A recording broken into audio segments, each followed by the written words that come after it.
Tapos tayo sa extension natin. Andun nga masilya na rin naman. Yung tiles dito, bakbak na itong wall, papabakbak na natin. Habang maganda yung panahon ngayon, pinapapukusan natin yung mga plastering natin sa likod para umulan man, dito sa loob pwede silang gumawa. And dito, na-plastering na natin yung extension natin dito sa likod. Yan, plastering na siya. Ang pinaplastering na lang nila yung nasa likod. Yan na, plastering. Ito na sa likod. Yan na.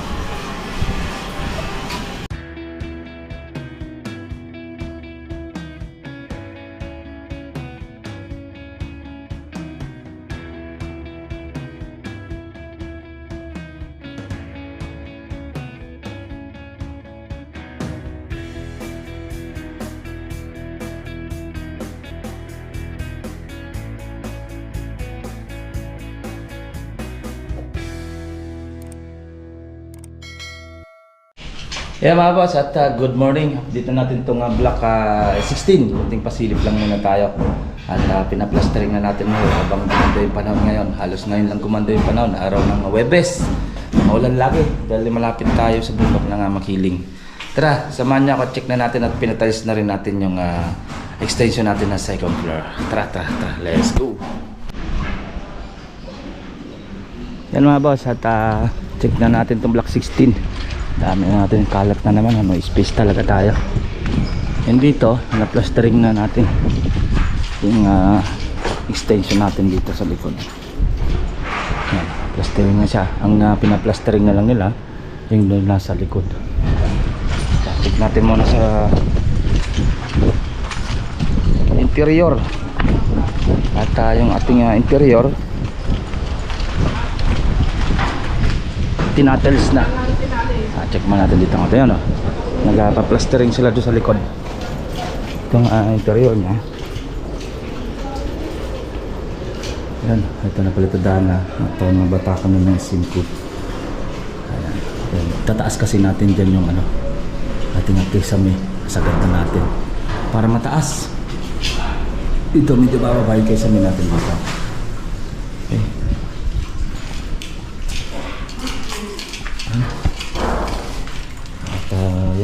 Yan ito, nabakbak na rin naman to. Yung tiles dito, bakbak na itong wall, papabakbak na natin. Habang maganda yung panahon ngayon, pinapapukusan natin yung mga plastering natin sa likod para umulan man, dito sa loob pwede silang gumawa. Check natin dito sa ating second floor. Ayan, yung tiles na rin naman dito. Ayan, tiles na. Tayo sa extension natin. Andun nga masilya na rin naman.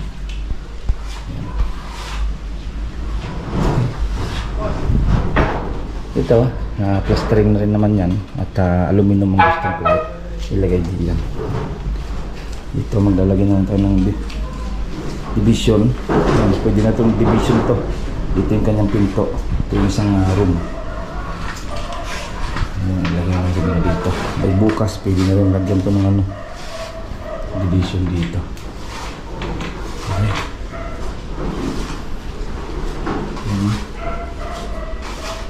Check natin doon sa plastering mga boss sa likod.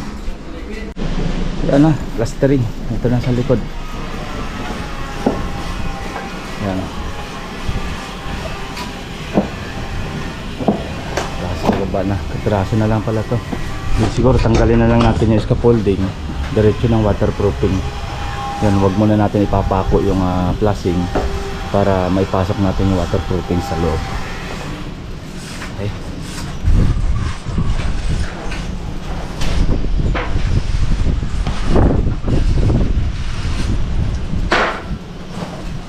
Ayun, basta rin tayo.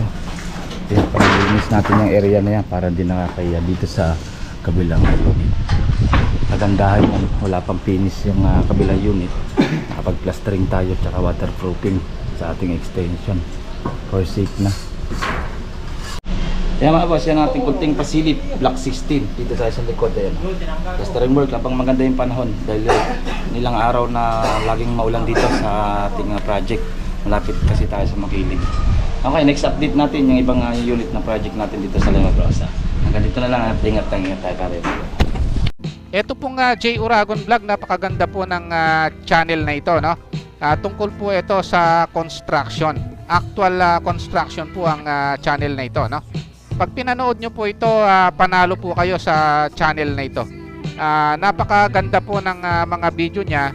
Lalo na pong magaganda, no, yung mga iba't ibang design niya. Kakaiba po yung mga iba't ibang design niya sa mga kisame. Subukan nyo po panoorin J. Uragon Vlog na ito.